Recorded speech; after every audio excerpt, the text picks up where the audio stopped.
नमस्कार विद्यार्थ्यांनो, आपण नुकत्याच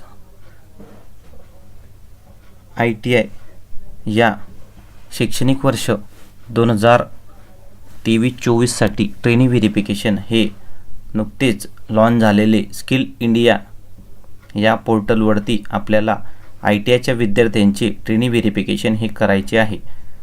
कशा पद्धतीने ट्रेनी व्हेरिफिकेशन करायचे आहे याबाबतचा आपण सविस्तर व्हिडिओ बघणार आहे। सुरुवातीला आपल्याला ज्या वेळेस मोबाईल नंबरवरती एक लिंक गेलेली असेल ती लिंक अशा प्रकारे असेल, dear ITI train is complete your ITI admission process, click to.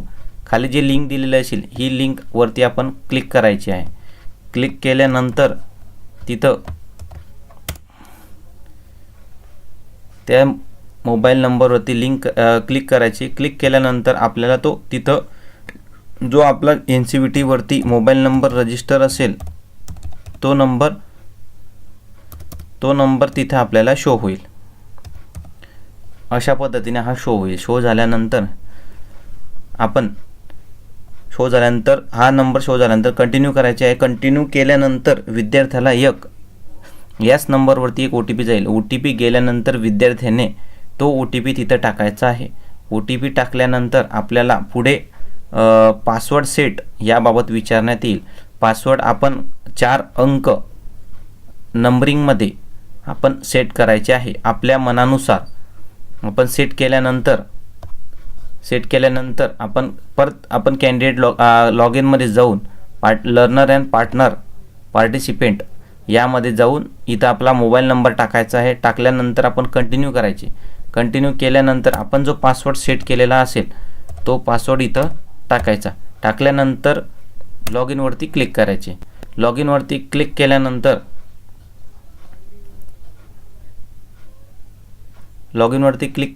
इथं जसं आता या विद्यार्थ्याचं मी व्हेरिफिकेशन केलेलं आहे त्यामुळे ही विंडो शो होते आहे। व्हेरिफिकेशन नसेल झालेलं विद्यार्थ्याचं ज्यावेळेस फर्स्ट टाइम विद्यार्थी करतो त्यावेळेस इथं एक आधार व्हेरिफिकेशन याबाबत लिंक ओपन होते। आधार व्हेरिफिकेशन लिंक बाबत ओपन झाल्यानंतर इथं खाली आपल्याला ऑप्शन दिलेले असतात, biometric through verification, by OTP through verification या पद्धतीने आपल्याला विचारले गेले असते।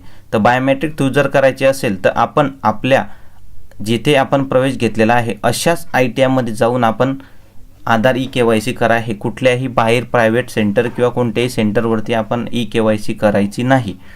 ते नंतर खाली आपण सध्या जे आधारवरती 99% तरी मोबाईल नंबर हे आधार नंबरला लिंक असल्यामुळे विद्यार्थ्यांना जेणेकरून बाय OTP हे ऑप्शन सिलेक्ट करावे। बाय OTP सिलेक्ट केल्यानंतर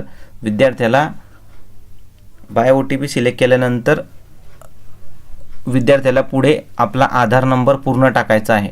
आधार नंबर टाकल्यानंतर विद्यार्थ्याने आपला आधार नंबर टाकायचा आहे। आधार नंबर टाकल्यानंतर विद्यार्थ्याची पुढे आपल्याला जो आधार नंबरवरती मोबाईल नंबर लिंक असेल त्या लिंक मोबाईल नंबरवरती एक OTP जाईल। OTP गेल्यानंतर तो OTP आपण तिथं टाकायचा आहे।